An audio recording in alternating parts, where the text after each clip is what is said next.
Oke, selamat pagi semua. Sudah saya kedengeran? Pagi, Pak. Kedengaran, Pak. Kedengeran ya. Oke, Kedengaran, Pak. baik. Kita mulai aja ya. Assalamualaikum warahmatullahi wabarakatuh. Selamat pagi semua.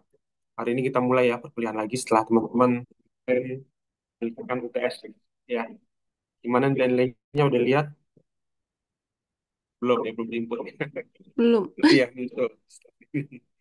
Oke, overall sih saya lihat bagus-bagus lah. Dari pemahaman teman-teman terkait dengan obat-obatan yang sudah kita pelajari. Nah, hari ini kita akan lanjut lagi untuk pembahasan materi berikutnya tentang kontrasepsi ya. Kontrasepsi kan macam-macam ya, ada yang hormonal, non hormonal. Untuk kelompok sendiri sudah dibagikan ya. Hari ini akan presentasi kelompok mana? Hari ini kelompok 3 ya, Pak, yang presentasi. Oke, kelompok tiganya udah lengkap. Sebentar ya, Pak. Sudah, Pak. Oke, Izin share screen ya, Pak. oke, oke, silakan aja langsung share screen.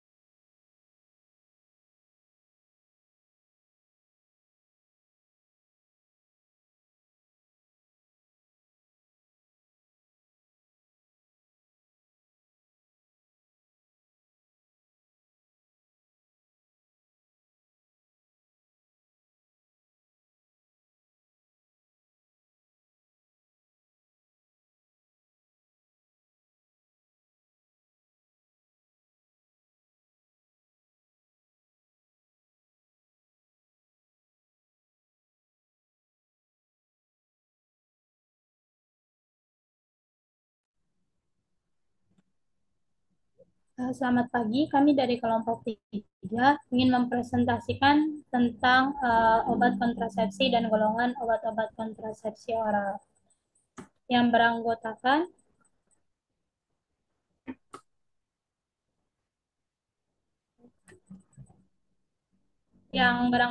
Arta Junita, Deborah Elma Kesumawati, dan saya sendiri Roida Hotmoli Simarangkir.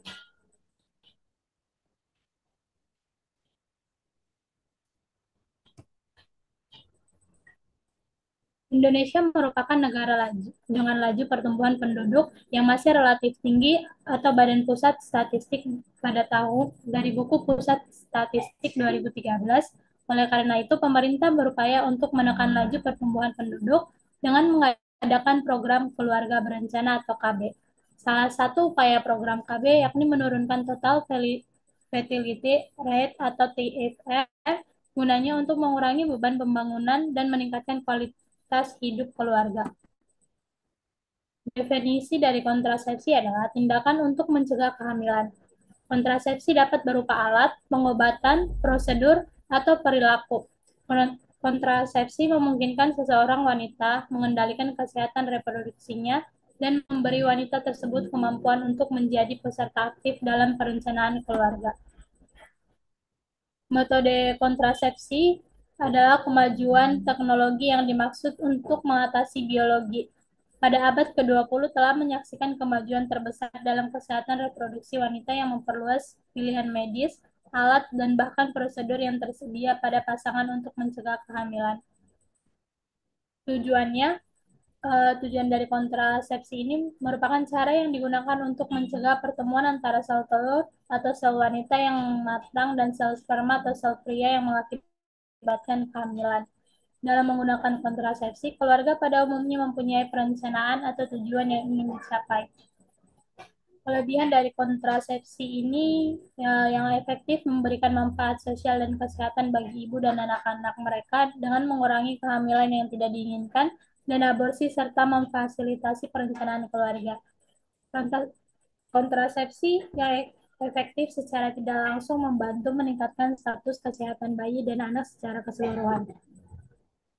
Kekurangannya itu penggunaan kontrasepsi dapat menyebabkan siklus menstruasi menjadi tidak teratur karena terjadinya penurunan kadar hormon untuk mengatur siklus menstruasi. Hal ini sangat terkait dengan perubahan hormon dalam tubuh. Perubahan hormon adalah menurunnya fungsi organ reproduksi, yaitu ovarium, yang bisa ditandai dengan mendekatnya siklus menstruasi dan menyebabkan menstruasi tidak teratur. Metode penggunaan kontrasepsi dapat dikelompokkan dalam dua kelompok, yaitu metode kontrasepsi jangka panjang atau MKJP dan metode kontrasepsi non-MKJP. Yang termaksud MKJP antara lain alat kontrasepsi dalam rahim atau AKDR atau intrauterine device atau IUD, alat kontrasepsi bawah lengan, medis operasi pria atau MOP, dan medis operasi wanita atau MOW. Pada metode kontrasepsi non-MKJP, contohnya antara lain kontrasepsi suntik, kontrasepsi oral, dan kondom. Selanjutnya dilanjutkan Kak Deborah. Di sini ada macam-macam kontrasepsi. Macam-macam kontrasepsi ada yang pertama ada pil KB. Kontrasepsi ini mengandung hormon progestin dan estrogen yang berperan mencegah terjadinya ovulasi. Pil KB umumnya terdiri dari 21 sampai 35 butir dan penggunaannya harus berkelanjutan selama satu siklus. Yang kedua ada KB implan. KB implan merupakan alat kontrasepsi yang berukuran kecil dan tampak seperti batang korek api. Kontrasepsi adalah dengan memasukkan alat ini ke bagian bawah kulit, umumnya di lengan bagian atas. KB implan dapat mencegah kehamilan selama 3 tahun dengan cara mengeluarkan hormon progresif secara perlahan.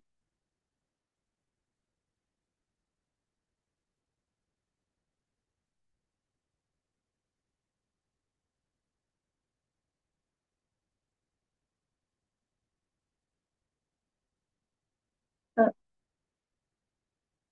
Yang ketiga ada suntik KB.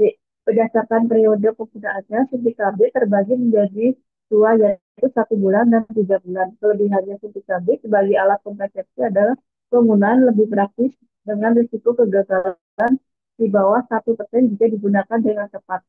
Yang keempat ada IUD. IUD atau yang dikenal juga dengan KB spiral atau alat kontrasepsi wanita yang bisa bekerja selama 5 sampai 10 tahun.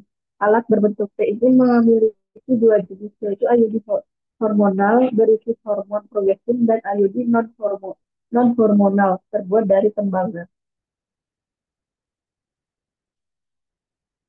Golongan obat kontrasepsi oral.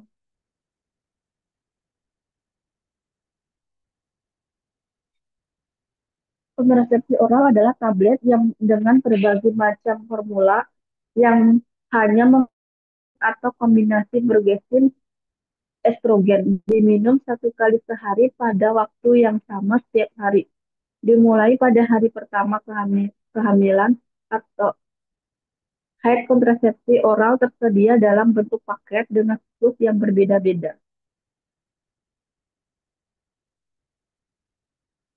Progesteron terutama bertanggung jawab untuk mencegah kehamilan. Mekanisme kerja utama adalah mencegah ovulasi, mereka menghambat perkembangan folikel dan mencegah ovulasi. Pada gilirannya, akan mengurangi sekresi hormon perangsang folikel dan menurunkan hormon luteinisasi atau LH jika folikel tidak berkembang. Peningkatan kadar estradiol atau folikel membuat estradiol tidak terjadi. Ovulasi dicegah ketika tidak ada folikel yang berkembang dan tidak ada lonjakan LH yang terjadi untuk melepas folikel.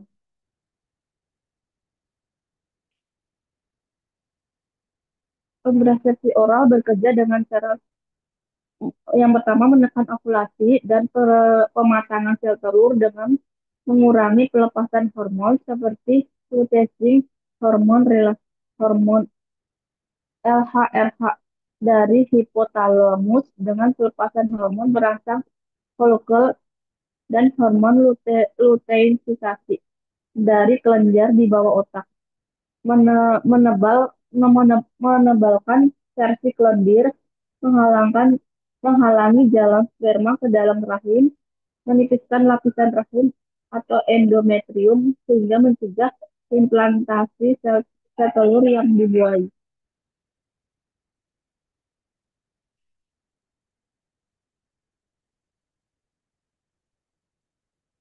Golongan obat kontrasepsi oral atau pil KB adalah obat hormonal yang mengandung estrogen dan progestin atau hanya progestin.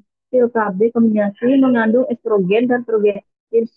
Sintesis pil KB kombinasi yang paling umum digunakan.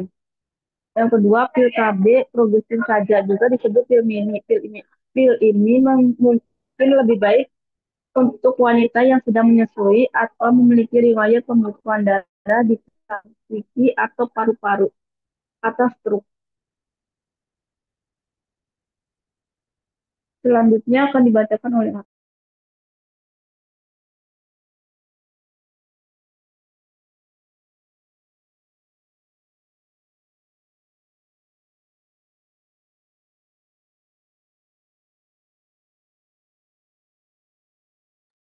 Pil kombinasi. Pil, kom, pil kombinasi pil ini mengandung estrogen dan progesteron. Pil ini merupakan pil KB yang paling banyak digunakan.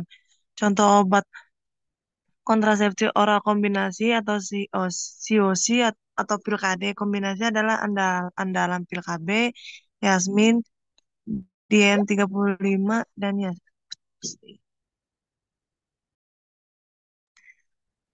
Komposisinya itu ada 8 tablet salut gula, 21 tablet aktif mengandung etine, etinilestradiol 0,03 mg dan levonorgestrel 0,15 mg, 7 tablet placebo mengandung sakarum laktis.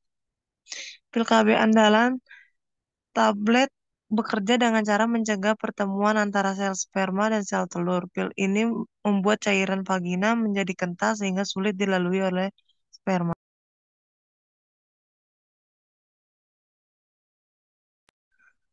Dosisnya itu permulaan pemakaian tunggu sampai periode head berikutnya. Mulailah minum pada pagi hari siklus head atau hari pertama perdarahan. Dari bagian blister berwarna kuning atau tablet placebo sesuai dengan hari dimulainya head. Tekanlah tablet sampai keluar melalui lapis aluminium dan telan dengan sedikit air. Lanjutkan minum tablet tiap hari mengikuti tanda panah sesuai semua tablet dalam blister habis. Hendaklah tablet diminum pada waktu yang sama setiap hari.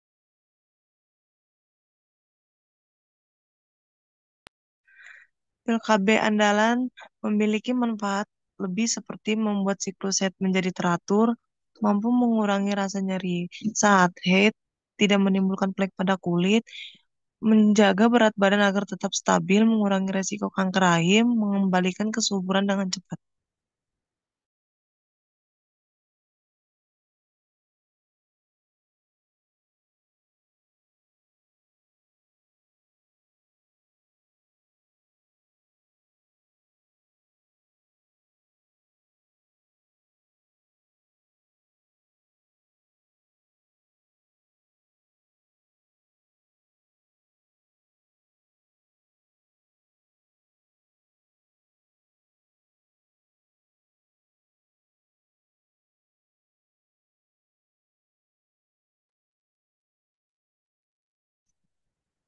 Efek sampingnya itu kongenital anomalia, sindrom premansua katarak, neuritis optik, perubahan nafsu makan, sakit kepala, gugup, pusing, hirsutissin, rambut rontok, eritema multiformis, eritema nodosum, erupsi hemoragik, vaginitis, porfiria, gangguan fungsi ginjal, jerawat, perubahan libido atau kolitis.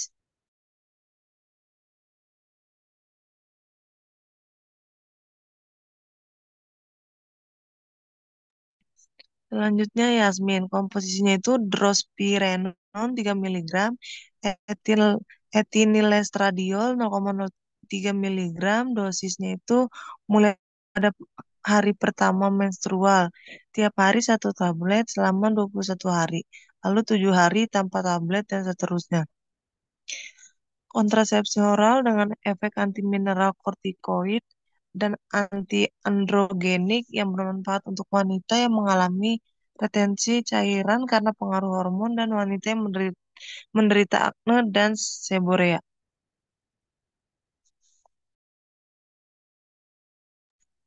Cara penyimpanan itu simpan di tempat sejuk dan kering, terhindar dari paparan sinar matahari langsung.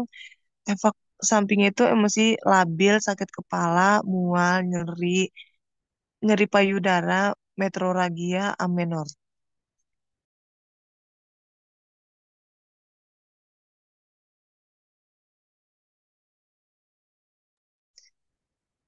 Pil KB Dien 35 merupakan obat kontrasepsi oral kombinasi yang digunakan sebagai pencegahan terhadap kehamilan. Dien mengandung kombinasi antara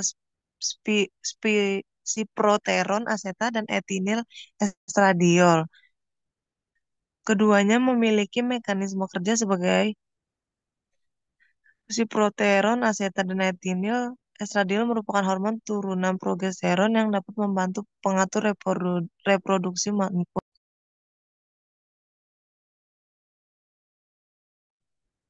Komposisinya itu siproteron asetat 2 mg, etil nilestradiol 0,035 mg, dosisnya itu 1 kali 1 tablet. Penyimpanan itu simpan di tempat sejuk dan kering, terhindar dari paparan sinar matahari langsung. Efek sampingnya itu mual, nyeri abdomen, peningkatan berat badan, sakit kepala, dan nyeri payudara.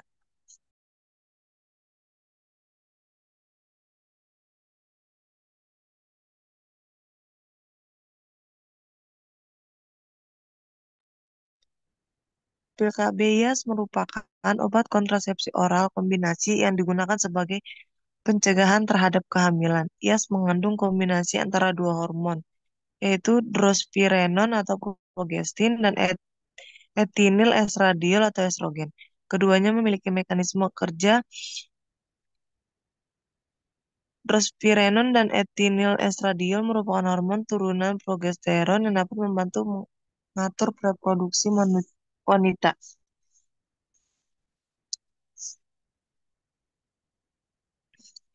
Komposisinya itu ada etinilestradiol 0,025 miligram, drospirenon 3 miligram plus 4 tablet inaktif. Dosisnya itu 1 tablet per hari dikonsumsi pada jam yang sama selama 28 hari berturut-turut. Tiap tablet dari kemasan baru dikonsumsi 1 hari sesudah hari penggunaan tablet terakhir pada kemasan yang sebelumnya. Efek sampingnya itu ada emosi labil, sakit kepala, mual, nyeri payudara, menstruasi yang tidak teratur.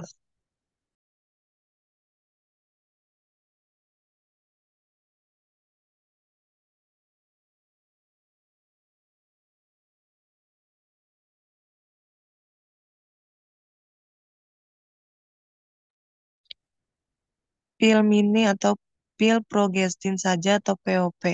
Pil mini adalah bentuk alat kontrasepsi yang diminum setiap hari untuk mencegah kehamilan. Pil ini mengandung progestin, versi sintetis dari hormon progesteron, tidak seperti bentuk pil kontrasepsi lain yang mengandung estrogen dan progestin. Pil mini hanya mengandung progestin.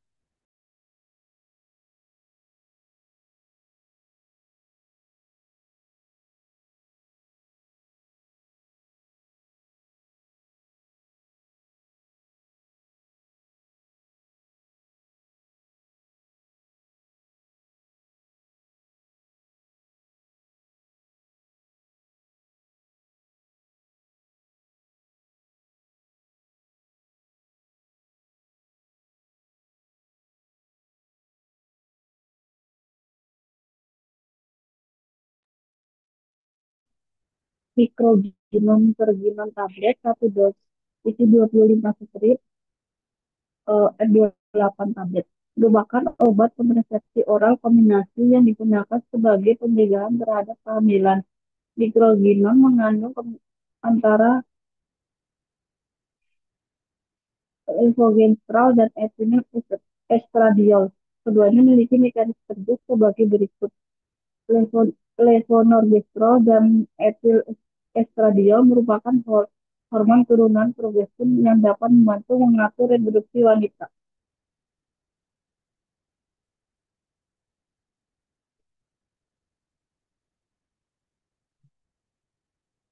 Mikrogenom komposisinya levonorgestrel 150 mcg, et- etiltradiol 30 mcg plus 7 tablet placebo. Dosisnya 1 tablet per hari selama 28 hari berturut-turut. Efek sampingnya perlunakan dan nyeri pada payudara sakit, pada payudara, sakit kepala, perubahan suasana hati dan depresi, perubahan berat badan, mual, nyeri, nyeri perut.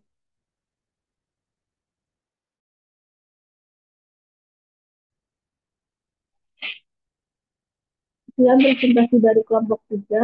Bila ada kekurangan,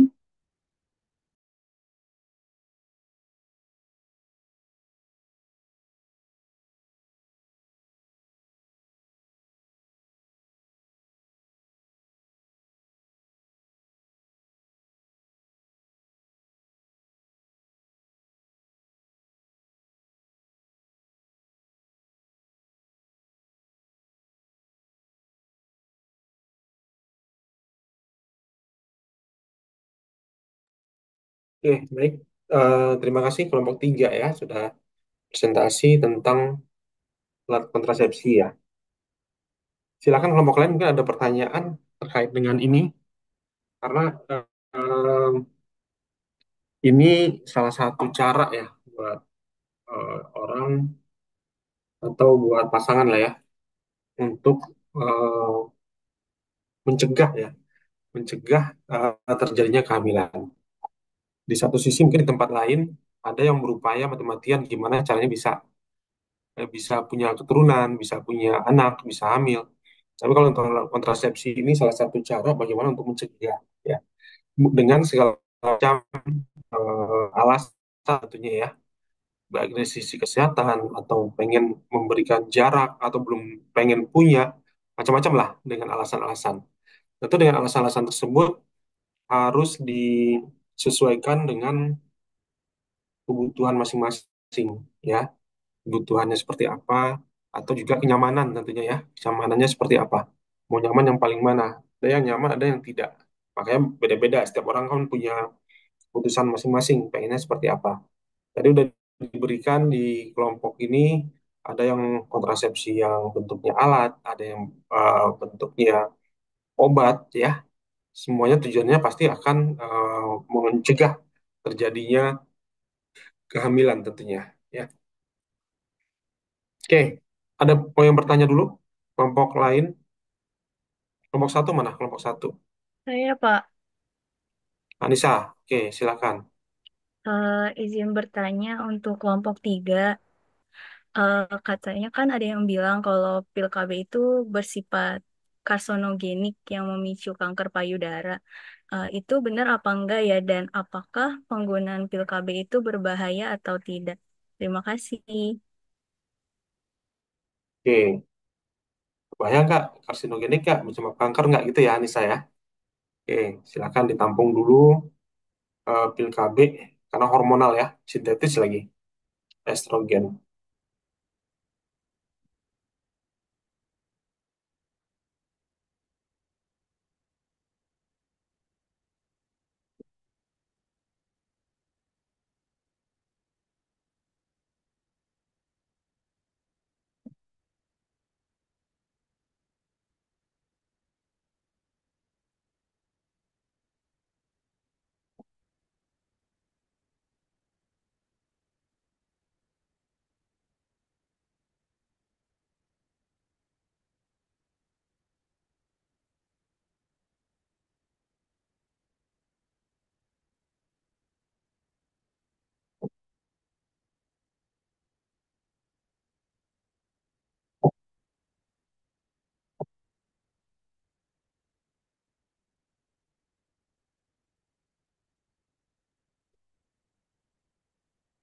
Oke, mau dijawab Mas?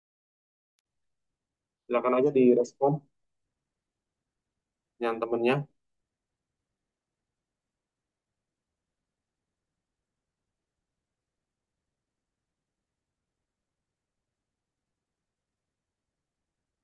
Mana kelompok ini? Ada yang nanya? Mm-mm. ya, Saya izin jawab. sebentar ya. Buat pertanyaan Kak Anissa Rahma. Ya. Apakah pil KB itu berbahaya atau dapat menyebabkan kanker ya, Kak? Iya, Kak. Kalau menurut jurnal yang saya baca itu pil KB itu emang kan dia mempengaruhi hormon ya Kak. Jadi dia bisa beresiko memicu kanker juga sih Kak. Tapi itu rendah sih ininya buat sampai memicu kankernya.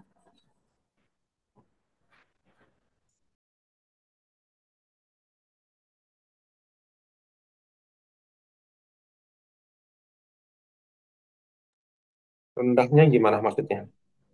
Kalau pil KB itu kan Kak mengandung hormon estrogen sama progestin. Itu bisa mengubah keseimbangan hormon di dalam tubuh Kak. Jadi dia itu kalau misalkan pemakaian jangka panjang itu kalau saya lihat di jurnal itu dia bisa ini Pak menyebabkan peningkatan buat sel kanker payudara Pak. Hanya sel kanker payudara aja atau ada kanker yang lain juga?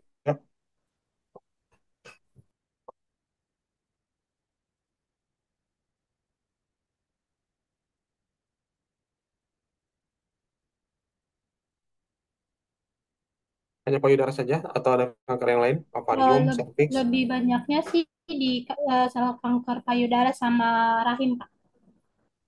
Hmm, oke.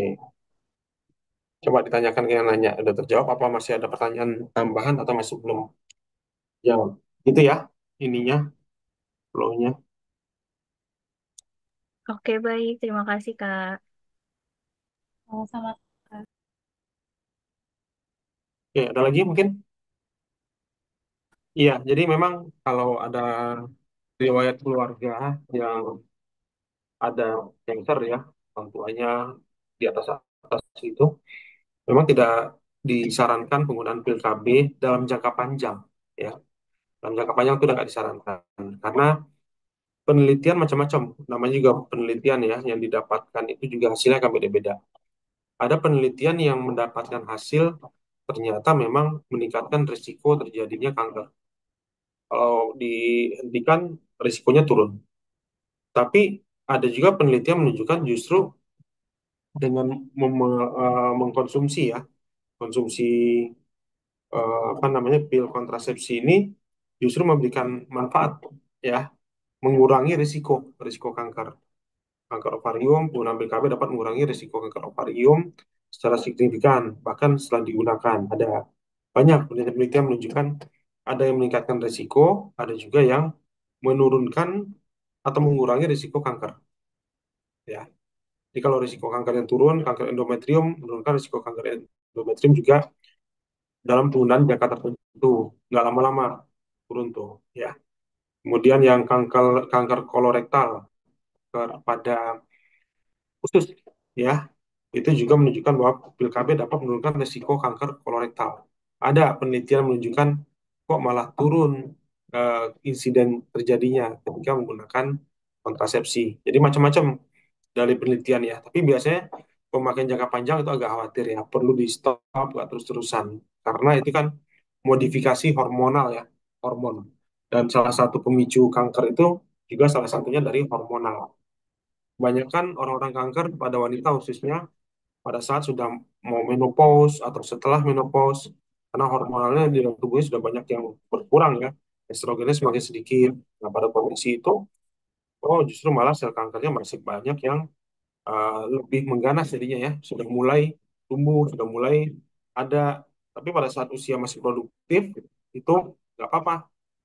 Dan atau sebaliknya pada usia produktif justru sudah terkena ya permasalahan genetik dan lain-lain akibatnya adanya sel kanker yang tumbuh di ya.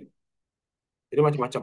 Cuma memang kontrasepsi ini perlu konsultasi sebetulnya ke dokter pada saat awal dengan segala macam resikonya ya pemakaian. Tapi ada juga yang pemakaian waktunya tertentu. Setelah itu mungkin kombinasi dengan yang lain. Banyak teknik-teknik yang lain yang bisa digunakan untuk mencegah kehamilan. Ya. Oke, ada lagi pertanyaan lain? Mau nanya, Pak. Ya, oke. Eh, tapi maaf nih Pak ya, awam banget kan kebetulan cowok nih. Oh, kebetulan ya. Ya, Tadi nggak apa-apa. Silakan. ya Pak, tadi kan di pil andalan itu salah satunya ada yang untuk memperlancar haid ya Pak. Apakah pil andalan atau pil KB ini bisa menjadi lini pertama atau bisa menjadi salah satu rekomendasi untuk memperlancar haid bagi yang belum menikah atau untuk mengatasi haid lah Pak, maksudnya Pak, si pil KB ini.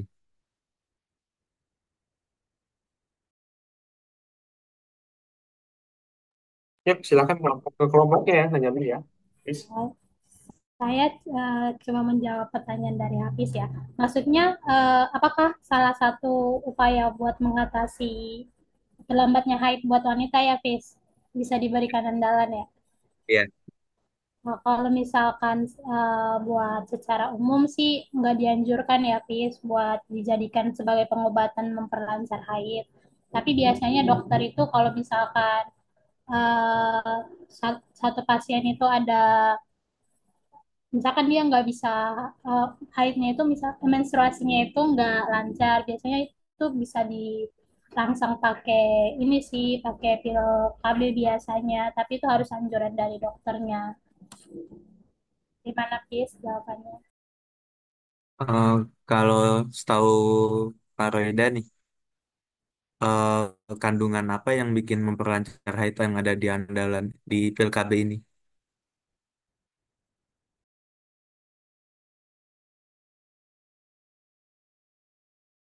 Atau hanya efek sampingnya yang bisa memperlancar haid?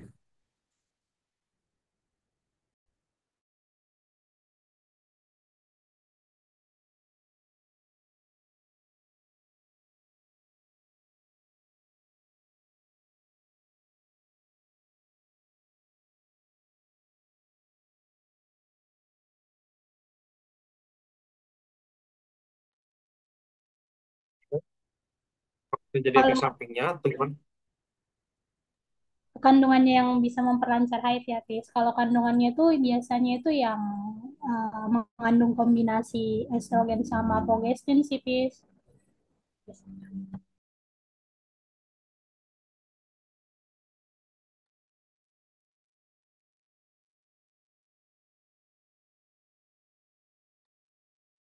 Berarti karena di pil KB tadi ada kandungan yang tadi, makanya kadang-kadang dokter menganjurkan untuk memakai pil KB ini ya, Pak, buat memperlancar haid. Iya, tapi itu biasanya tunggu dicek dulu. Misalkan pasiennya Tahu. penyebabnya dia menstruasi karena apa gitu. Oke, Kak. Terima kasih.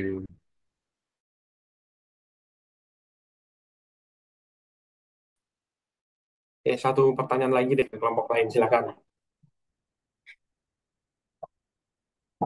Nanda, ada pertanyaan nggak Nanda?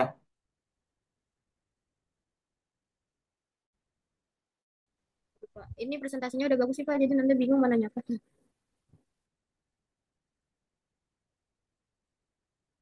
Bingung atau bingung?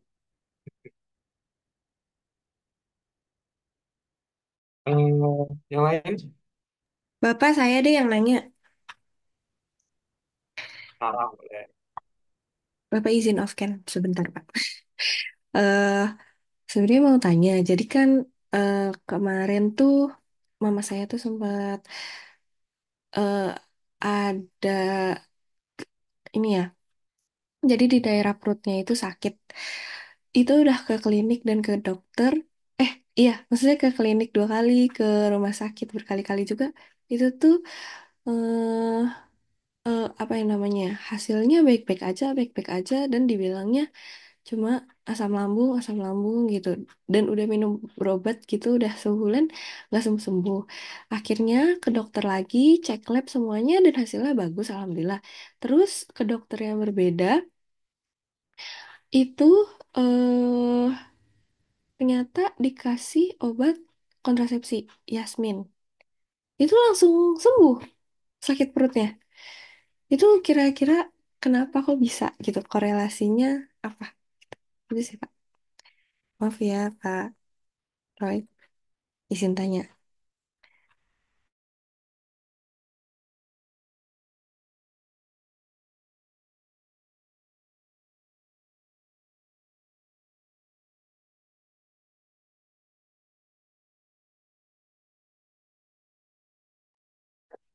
Cara maaf.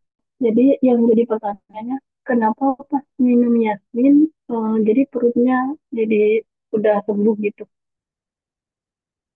Iya, iya.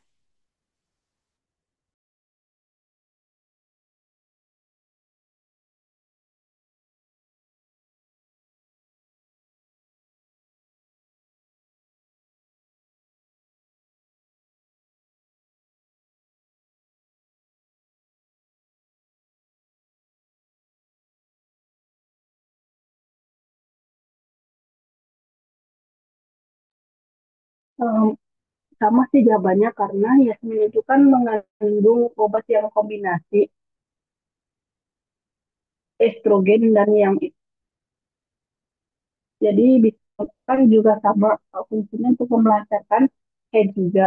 Mungkin keluhannya dari Mama Sarah itu haidnya kurang lancar atau ada apa ya pembengkuan dalam apa darahnya. Jadinya pas minum Yasmin tuh darahnya jadi apa setelah minum Yasmin mamanya Sarah haid. Enggak sih, Kak.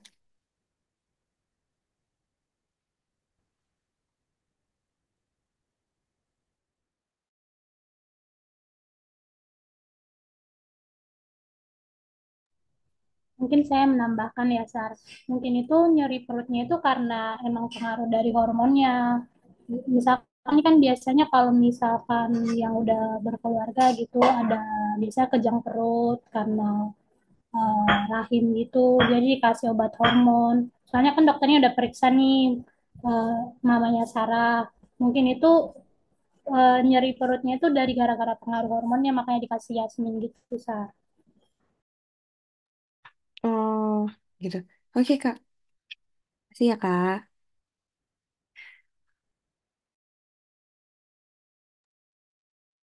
Oke, kalau nggak ada pertanyaan lagi, saya mau share materinya ke teman-teman ya, terkait dengan persepsi ini ya.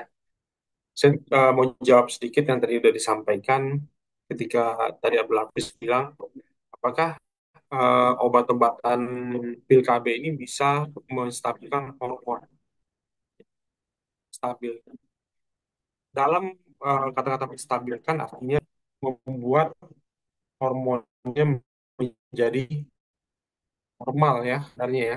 Karena memang biasa obat-obat pil KB itu kombinasi ada progesteron, ada apa namanya estrogen, itu hormonal yang memang terjadi pada saat yang ada di dalam seorang wanita. Nah, konteksnya kepada wanita itu pada saat sedang haid, ya biasanya pada saat 14 namanya PMS, premenstrual syndrome. Nah, PMS itu biasanya efek yang dirasakan lebih banyak ke mood swing. Pada kondisi itu sudah mulai ya macam-macam ya tipe-tipenya. Ada yang marah-marah, ada yang sedih, nangis tanpa sebab. Itu awalnya PMS dulu.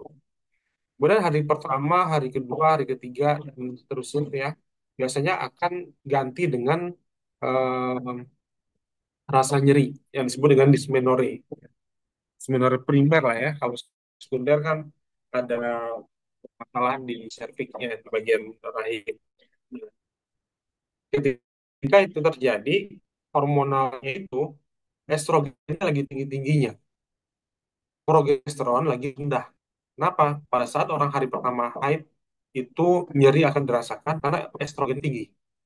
Semakin tinggi estrogen, semakin nyeri lah yang dirasakan oleh seorang wanita.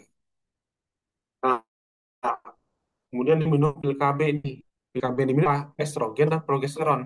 Estrogennya lagi tinggi, progesteron rendah. Minum progesteron. Akhirnya jarak antara estrogen dan progesteron nggak terlalu tinggi. nyerinya berkurang. Nyerinya akan berubah menjadi rasanya akan berkurang, kan bisa hilang nyeri. Pil KB cara kerjanya seperti itu dalam mengatur atau menghilangkan rasa nyeri yang terjadi pada wanita ya. Cuma terkadang pada saat itu kan modifikasi ya, dimodif. Tapi pada kondisi tertentu khawatirnya bisa jadi nyeri lagi pada saat yang lain ketika obat tersebut tidak dikonsumsi lagi ya, minum nggak minum lagi kemudian dia nyeri lagi gitu. Nah, eh, biasanya orang-orang yang sudah melahirkan biasanya ya, itu nyerinya harusnya lebih rendah dibandingkan dengan orang yang belum pernah melahirkan. Harusnya. Kenapa? Karena yang menyebabkan kram perut itu akibat dari dinding rahimnya yang masih termasuk yang dinding yang cukup apa ya? Kalau kayak balon ya, balon belum pernah ditiup, otomatis balon itu lebih kaku ya. Jadi lebih kaku. Tapi kalau balonnya udah pernah ditiup, kemudian kita keluarkan anginnya, balonnya pasti akan lebih lenggang. Balonnya pasti nggak sekaku sebelumnya. Apa konsepnya itu? Ketika orang ham di rahim di perutnya itu kan pernah sakit. Kemudian ketika dia sudah melahirkan kan biasa tetap ya. Mungkin dulu pada saat mudanya pernah nyeri, sekarang pun juga mengalami nyeri yang sama juga, bahkan lebih lebih nyeri gitu ya. Makanya perlu pemeriksaan lebih lanjutnya untuk melihat apakah yang terjadi di dalam itu. Karena kalau nyeri pada wanita itu ada dua, ada dismonomer primer, ada yang sekunder. Kalau yang primer itu artinya nyeri haid yang atau nyeri pada eh, apa namanya sistem reproduksinya, tetapi organnya nggak ada masalah, hanya permasalahan hormonal aja. Tapi kalau yang sekunder itu ada bermasalah di situ. Bisa jadi karena endometriosis, penebalan dinding rahim. Ketika menebal di situ timbul rasa nyeri yang cukup hebat. Penebalan-penebalan dinding rahim ini bisa kelihatan kok dari USG atau MRI. Kelihatan, oh ternyata teksturnya yang kanan lebih tebal nih dibandingkan yang kiri. Jadi nggak simetris lagi. Nggak sama antara kanan dan kiri. Itu bisa kelihatan dari sisi USG. Kemudian dilihat lagi, oh ternyata di situ ada semacam bekuan-bekuan di dalam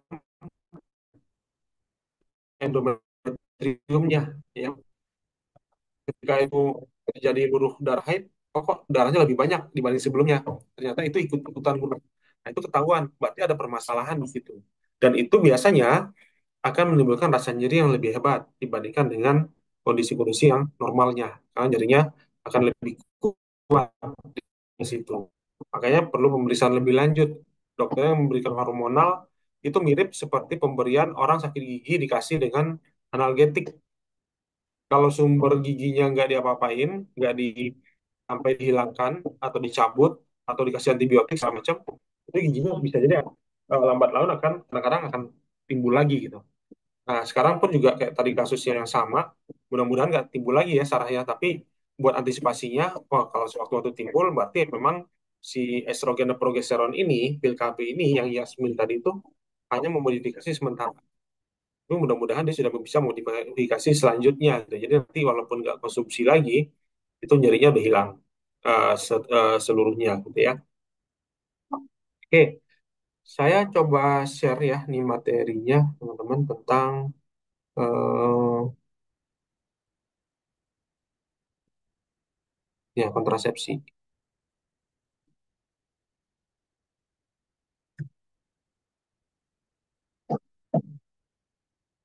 Sudah muncul?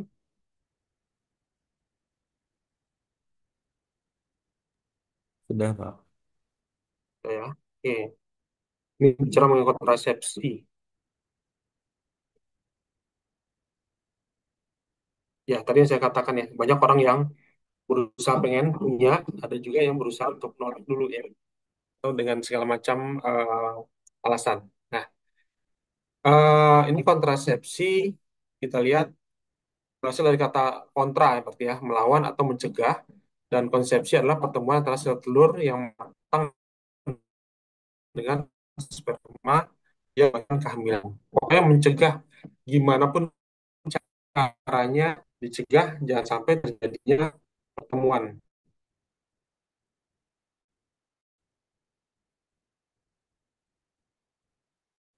pertemuan antara sel telur dan sel sperma dan tidak menyebabkan terjadinya kehamilan, gitu ya. Dan merupakan salah satu cara untuk mencegah terjadinya fertilisasi sehingga tidak terjadi kerugian yang membahayakan artinya. Syaratnya nggak tahu saat ini tidak mengganggu, tapi nggak tahu beberapa tahun ke depan ya. Tadi ada pertanyaan yang mengatakan memicu kanker apa enggak? Itu kan butuh waktu yang lama. Mungkin dia minum sekian tahun, kenanya kankernya di usia usia 25 minum obat misalnya. Baru kena kanker nanti di umur 50-an atau umur 40-an. Nggak tahu ya. Karena baru ketahuan mengganggu kesehatannya nanti di belakangan. Kemudian daya kerja bisa diatur sesuai dengan kebutuhan. Ya, itu mau pakainya kapanpun. Ya. Ada morning after pill, teman-teman pernah dengar? Morning after pill itu ketika sudah melakukan hubungan, baru setelah itu minum pil, ada yang minumnya dulu, baru setelah itu ada juga beda-beda. Kemudian tidak menimbulkan gangguan di saat melakukan, ya, dan juga mudah, murah, dan juga dapat diterima dan disetujui kedua belah pihak. Tidak memaksakan artinya. Seperti ini harus ini, kalau salah satunya nggak nyaman, artinya harus didiskusikan. Ya. Nah, klasifikasinya itu ada dua, ada yang hormonal, ada yang non hormonal. Kalau yang hormonal ya pil KB itu hormon isinya. KB suntik, implan pun yang dimasukkan ya ke dalam bawah kulit itu juga hormonal.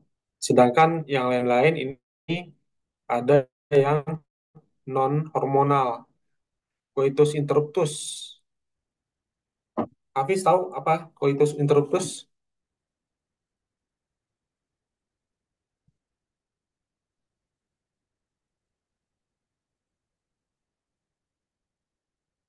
Hafiz masih ngikutin nggak?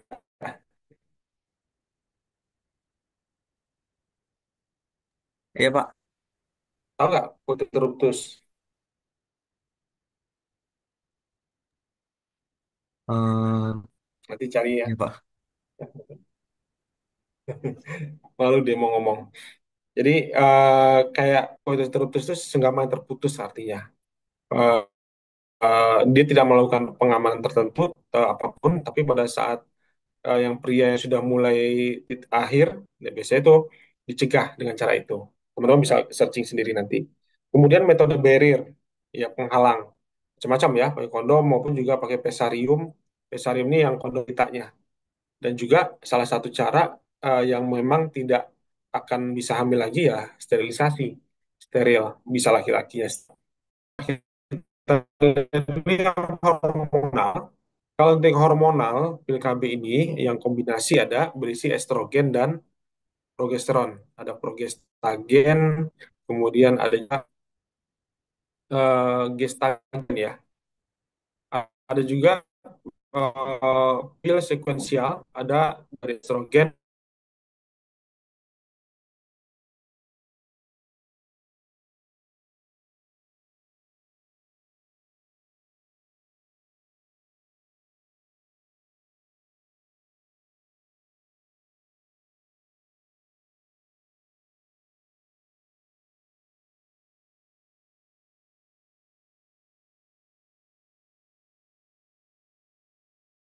Tetap diminum. Udah ketahuan tabletnya itu lebih gede-gede, itu diminum pada saat terjadinya haidnya dulu. Baru selanjutnya diminum pil KB yang lain. Ya. Termasuk juga progestin yang mini pil itu termasuk hormonal. Kemudian cara kerjanya kalau pilnya kombinasi itu menghalangi produksi gonadotropin dan hipofise secara terus-menerus sehingga tidak terjadi ovulasi, tidak terjadi pematangan sel telur pada wanita. Jadi sel telurnya nggak matang, ya kehamilannya tidak terjadi. Kemudian merubah konsistensi lendir serviks menjadi tebal dan kental. Itu eh, jalurnya ya, sehingga penetrasi dan transformasi sperma akan terhalang, sulit dan tidak mungkin sama sekali. Jadi dia kayak mau ketemu dengan sel telur itu nggak bisa, terhalangi. Kayak orang masuk hutan ya, di situ banyak sekali apa namanya gangguan-gangguan yang lain sehingga dia tidak bisa sampai ke sana. Kemudian merubah peristaltik tuba dan rahim sehingga mengganggu transportasi sperma maupun sel telur. Sama, dia memodifikasi peristaltik tuba rahim sehingga transportasinya juga bermasalah. Yang keempat, pil kombinasi ini menimbulkan perubahan pada endometrium sehingga tidak memungkinkan terjadinya nidasi, penanaman, ya. Jadi endometriumnya tidak jadi menebal, ketika udah terjadi pembuahan pun, mau ditanam di dinding rahim, nggak bisa, luruh. Makanya orang-orang ada yang begitu hamil kok keguguran lagi, keluar lagi gitu. Itu pil kombinasinya. Dan juga merubah kepekaan indung telur terhadap rangsangan-rangsangan gonadotropin tadi, sehingga tidak terjadi juga ovulasi. Nah, pasti setiap pil tersebut ada keuntungan dan kerugiannya. Kalau keuntungannya jelas efektivitasnya tinggi. Orang akan eh, memiliki risiko terjadi kehamilannya rendah karena efek banget nih si pil kombinasi ini. Risiko terhadap kesehatan ada tapi sangat kecil ya. Tidak mengganggu hubungan seksual karena tidak ada alat bantu yang dipakai di situ. Siklus haid menjadi teratur. Nah, ini tadi pertanyaan ya. Siklus haid kok jadi teratur ya minum pil KB? Memang karena pemberian tadi estrogen dan progesteron. Jadi si orang ini tidak ada permasalahan pada hormonalnya.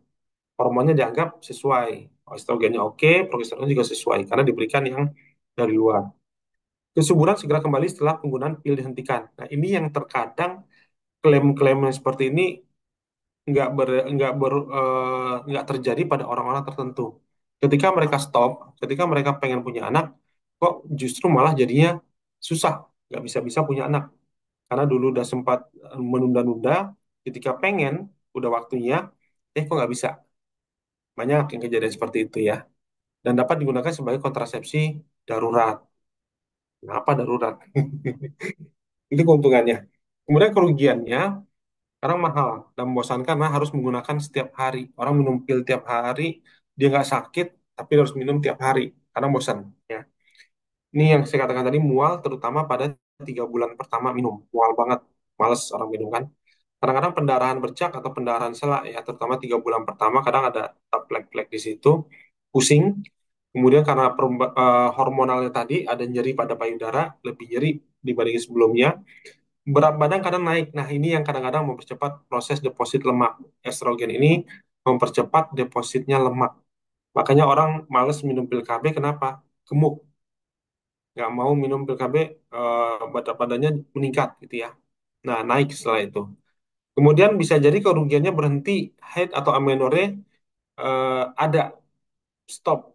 Apalagi yang sudah kondisi-kondisi yang mendekati haid, yang menopause ya.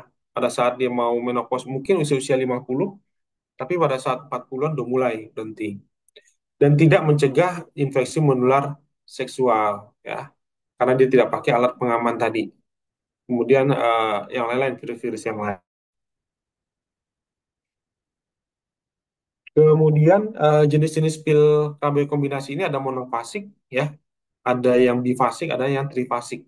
Pil yang tersedia dalam kemasan 21 tablet mengandung hormon aktif estrogen dalam dosis yang sama dengan 7 tablet tanpa hormon aktif ya. Kita teman-teman tinggal baca. Nah, waktu penggunaannya biasanya pada hari pertama sampai hari ketujuh siklus haid. Jadi hari pertama haid itu sudah di konsumsi ya. Boleh menggunakan pada hari ke-8 tapi perlu menggunakan metode kontrasepsi yang lain. Kondom misalnya mulai hari ke-8 sampai hari ke-14 atau tidak melakukan sampai dengan menghabiskan paket pil tersebut. Setelah melahirkan dan perbedaannya adalah setelah 6 bulan pemberian ASI eksklusif, ya itu baru bisa digunakan. Setelah 3 bulan dan tidak menyusui dan juga pasca keguguran, ini bisa dipakai seminggu ya setelah keguguran terjadi. Kemudian ada juga pil KB, pil kontrasepsi yang progestin, mini pil. Ada kemasan 35 pil, ada yang 28 pil. Pilnya kecil-kecil karena ukurannya mikron ya, 350 mikron, levonorgestrel ya. Cara kerjanya dia juga sama, menekan sekresi gonadotropin dan produksi steroid di ovarium sehingga tidak terjadi ovulasi. Endometrium mengalami transformasi lebih awal sehingga implantasi menjadi lebih sulit. Nanamnya di endometrium jadinya agak susah. Sama mengentalkan lendir, tadi penetrasi sperma jadi susah, dan juga mengubah motilitas tuba. Transportasi sperma pun juga akan terganggu. Jadi, selain mencegah dia tidak ketemu, jalur yang dilaluinya pun juga dibikin susah gitu ya. Banyak dikasih penghalang di situ. Itu yang kerjaan dari si pil kontrasepsi ini. Nah, efektivitasnya sama ya, sangat bergantung pada jenis gestagen terkandung dalam mini pill tersebut. Biasanya efektivitasnya juga cukup baik, ya, mencegah kehamilan. Waktu menggunakannya kapan? Mulai hari pertama sampai hari kelima. Kalau yang tadi hari pertama sampai hari ke-7, ke-8 tadi ya, ke-7. Kalau ini hari kelima. Tidak diperlukan pencegahan dengan kontrasepsi pil lain. Dengan cara-cara lain nggak perlu. Dapat digunakan setiap saat, asal saja tidak terjadi kehamilan. Kalau udah hamil ya nggak boleh dipakai lagi. Gitu. Ya. Kemudian ada juga yang KB suntik. Tadi kita pakai yang oral, sekarang yang KB suntik. Disuntik ada suntikan kombinasi, ada yang hanya salah satu progestin aja. Kalau kombinasi biasanya kayak depo-provera, ya medroksiprogesteron, asetat, estradiol, seperti ini ada beberapa pemakaian dan pemakaiannya biasanya nggak tiap hari. Kalau pil tadi 1 hari harus minum, kalau kontrasepsi suntikan biasanya diberikan sebulan sekali. Cara kerjanya gimana? Kurang lebih mirip-mirip sih. Menghalangi terjadi ovulasi dengan menekan pembentukan releasing factor dari hipotalamus, kemudian lendir serviks bertambah kental, implan ovum dan endometrium dihalangi, dan kecepatan transfer ovum melalui tuba berubah. Ini sama kayak obat-obatan, yang satu diberikan oral, satu diberikan injeksi, sehingga cara kerja pun kurang lebih mirip-mirip ya, cara kerjanya. Kemudian waktu penggunaannya, suntikan kapan? Suntikan pertama dapat diberikan dalam waktu 7 hari siklus haid. Makanya orang-orang yang pada saat mau menggunakan pil KB, suntikan, biasanya mulai pakai pada saat siklus haid berikutnya. Biasanya mereka datang ke dokter, mungkin haidnya udah selesai, atau udah beberapa hari gitu. Jadi diberikan dalam waktu 7 hari di awalnya tersebut. Ya. Kemudian ada juga yang hanya menggunakan progestin aja. Ya. Depo-provera misalnya, diberikan setiap 3 bulan dengan cara disuntik intramuskuler di bawah di dalam otot tuh, biasanya di daerah bokong, suntik sekali itu bisa 3 bulan. Ada juga deponoristerat yang mengandung itu ya norepinephrine enantat itu diberikan 2 bulan dengan cara disuntik intramuskuler juga. Jadi kalau pengen lebih lama 3 bulan sekali deh suntiknya, 3 bulan sekali ke dokter obstetri dan ginekologi, kemudian disuntik, kemudian 3 bulan lagi baru datang lagi. Ya, beda-beda cara pakainya. Ada juga yang implan, ini yang ditanam nih, yang ditaruh. Ada Norplan, ada 6 batang silastik lembut, berongga, masuk diameternya kurang lebih 2,4 mm, sepanjang ini lah kurang lebih ya. Kemudian, dan ini cara kerjanya lebih lama lagi. Kalau yang Norplan itu bisa sampai dengan 5 tahun, kalau Implanon itu kurang lebih kerjanya kurang lebih sekitar 3 tahun aja.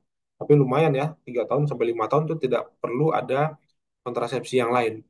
Tapi terkadang pada saat karena waktunya sudah lama pemakaian, begitu mau diambil setelah 5 tahun nih, posisinya kadang-kadang berubah. Karena dia namanya ditanam ya, ditanam di bawah kulit, masuk di situ, begitu dicek dia udah bergeser. Harus cari dulu tuh, dicek lagi, dikeluarkan ya. Cara kerjanya juga mirip-mirip. Lendir serviks menjadi lebih kental, membentuk endometrium sehingga lebih sulit untuk penanamannya, mirip-mirip menekan ovulasi, dan efektivitasnya juga sangat efektif. Kegagalannya sangat kecil, 0,2 sampai dengan 1 kehamilan per 100 perempuan. Jadi ya di bawah 1% lah ya yang gagal kalau pemakaian ini. Yang lain-lain non hormonal yang tadi ya saya katakan tadi ya, biasanya mencegah terjadinya ejakulasi pada pada pria. Efektivitasnya dapat 75 sampai dengan 80%. Ini tingkat kehamilannya cukup tinggi ya. Eh, Sering gagal, artinya sering gagal. Telat lah atau yang lain-lain itu bisa terjadi kalau menggunakan yang non hormonal coitus interruptus ini. Keuntungannya tidak mengganggu produksi ASI. Terkadang kalau yang pada kehamilan ya, kemudian tidak ada efek samping, dapat digunakan setiap waktu, tidak membutuhkan biaya. Keterbatasannya ya agak sulit ya karena terputus tadi itu. Kemudian ada juga yang pesarium. Ini biasanya diberikan alat kontrasepsi pada wanita seperti kantong karet ya, berbentuk mangkuk dengan perelastis pada pinggir. Artinya ini alat kontrasepsi yang digunakan oleh wanita ya. Ini teman-teman tinggal baca. Ini bentuknya diletakkan seperti itu, servikal. Nanti ya seperti mencegah ya, mencegah biar tidak masuk ke dalam. Kemudian metode barrier yang lain ada kondom, ada diafragma, ada juga spermisida. Kalau kondom ya seperti dari latex ya, dari karet. Kemudian diafragma, lingkaran cincin, lapisi karet juga fleksibel yang digunakan untuk menutup mulut rahim. Sedangkan spermisida biasa untuk membunuh, bentuknya seperti cairan, krim atau disemprot dulu ya, sehingga mematikan nanti si spermanya. Mudah didapat dan tidak mengaruhi kesuburan. Biasanya tidak mengaruhi kesuburan. Ada juga intrauterine device (IUD). Ini yang biasa dikenal dengan apa namanya, spiral gitu ya. Dalam uterus biasanya diinsersikan, masukkan ke dalam uterus, tapi sering pada saat menstruasi di mana mulut serviks berdilatasi. Jadi mulut serviknya sedang melebar, biasanya dipakai, sangat efektif. Tapi terkadang pada saat proses pembukaannya, mau dibuka ulang, itu nyerinya luar biasa ya.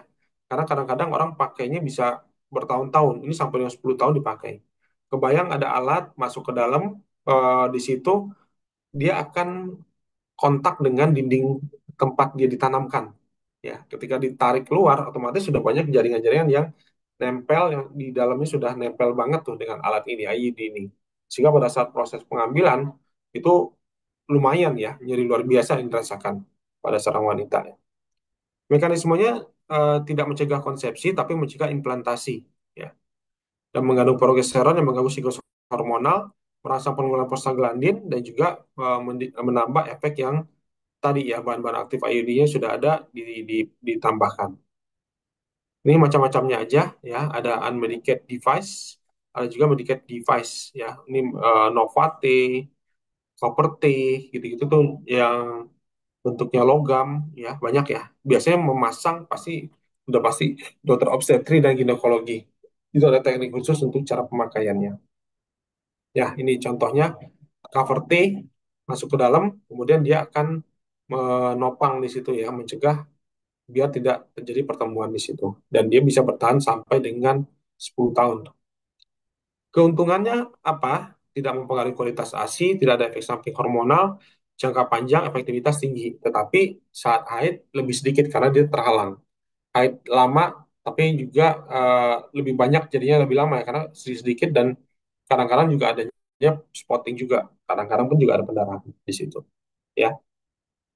Nah, yang terakhir ini ada sterilisasi, disterilkan, ya, disterilkan artinya dicegah ke sumbernya, tubektomi, bedah untuk menghentikan fertilitas seorang wanita secara permanen, eh, mengoklusi, artinya memutus atau mengikat atau memotong tuh si tubanya sehingga nggak akan ketemu lagi, udah nggak ada. Orang bilang kalau bahasa awamnya kayak angkat rahim gitu ya. Keuntungannya pasti sangat efektif, tidak mempengaruhi proses menyusui, tidak mengganggu ya proses senggamanya, merupakan paling pilihan dan tidak ada perubahan dalam fungsi seksual. Pilihan untuk orang-orang yang memang tidak mau lagi punya ya, karena setelah itu nggak akan bisa, mau dengan cara apapun juga tidak akan bisa lagi itu untuk punya keturunan ya. eh ini cara-cara yang diikat ya, ada yang diikat di atas, dipotong di situ, sehingga ya nggak, walaupun terjadi ovulasi nggak nyampe ke ujung sana, jadi kayak dipotong tengah jalan, jalurnya sudah dipotong gitu. Kalau teman-teman dari rumah mau ke kampus ya, di jalan udah dipotong jalannya satu-satunya, dia nggak bisa nyampe-nyampe. Sama ini juga begitu, ketika dipotong atau diikat nggak akan bisa lagi ya. Ini juga sama ya, vasektomi, jalur transportasi sperma. Kalau kalau yang tadi pada wanita, tubektomi, kalau pada pria ini namanya vasektomi. Ya. Sangat efektif dan permanen, tidak ada efek samping jangka panjang, dan tindakan lebih lama dan lebih aman lah ya, lebih sederhana ya. Ini kalau tubektomi pada wanita, vasektomi pada pria ya. Oke, itu ya teman-teman yang bisa saya share tentang apa alat kontrasepsi ya yang ada yang ada saat ini, baik yang hormonal mau yang non hormonal tadi ya, dengan segala macam kelebihan dan kekurangannya. Tapi balik lagi memang setiap orang punya kebebasan ya, mau pakai yang mana atau pengalaman siapa. Ke orang tuanya dia tahu atau temennya ngasih tahu hormon aman kok, nggak ada masalah selama ini, bisa juga pakai. Atau hal-hal yang lain. Atau sama sekali nggak pakai apapun, terserah distrikasinya gitu ya. Ada nggak pakai apapun, nggak dikasih-kasih. Ada yang nggak pakai alat kontrasepsi, ya siap-siap aja tiap tahun nongol satu, tahun depan satu lagi, tahun depan satu lagi. Karena memang subur ya, itu bisa jadi ya. Oke, ini kayak ada yang nanya nih di dalam chat ya. Siapa? Oh, Azahira. Kalau tubektomi kan saluran tubannya diikat ya Pak. Itu bisa dibuka lagi nggak Pak?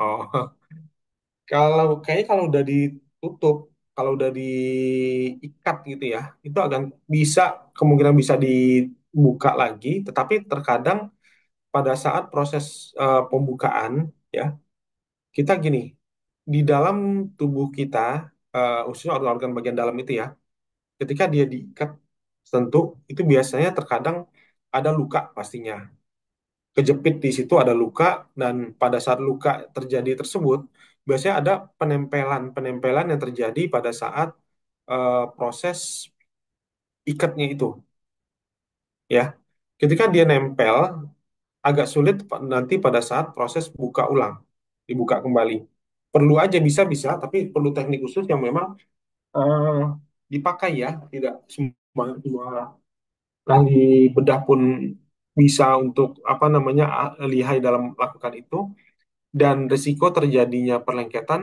ketika dia dibuka itu cukup tinggi ya.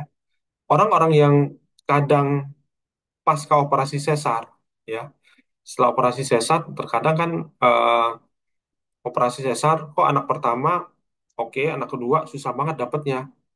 Oh, ternyata ada perlengketan pasca operasinya antara dinding rahim sama dinding perutnya terjadi penempelan sehingga ketarik tuba falopinya.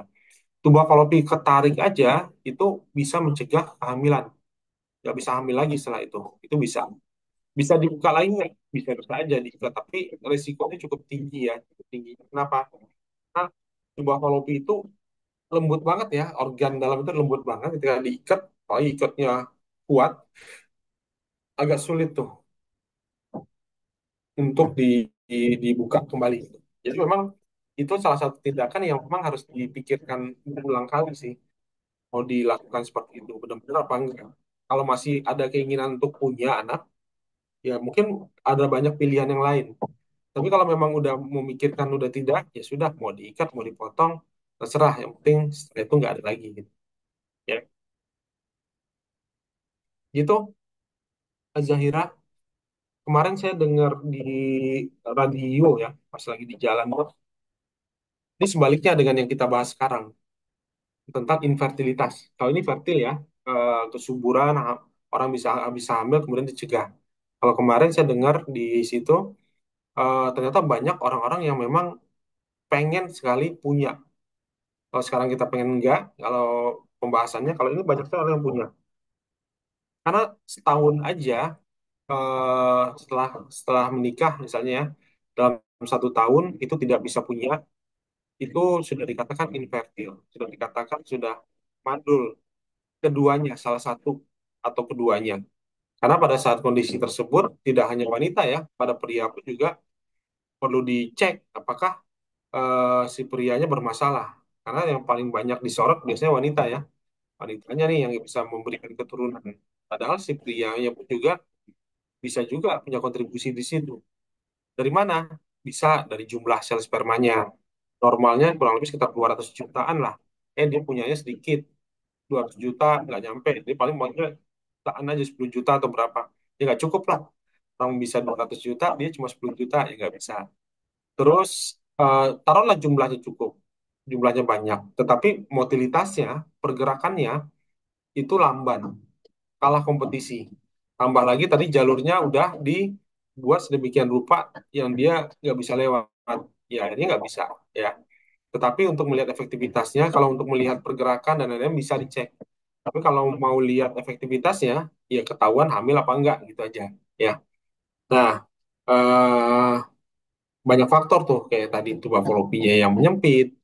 Makanya orang bilang ada yang perlu ditiup, diperlebar jalurnya kayak gitu ya. Sehingga kalau kayak gitu dilakukan itu yang bisa untuk mendapatkan kehamilan. Tapi yang hari ini kita pembahasannya untuk mencegah kehamilannya. Oke, ada pertanyaan lagi mungkin?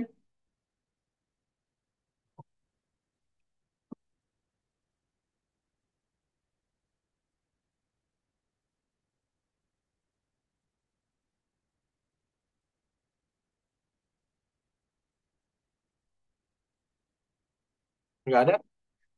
Kalau nggak ada, saya rasa cukup ya. Saya absen dulu, teman-teman.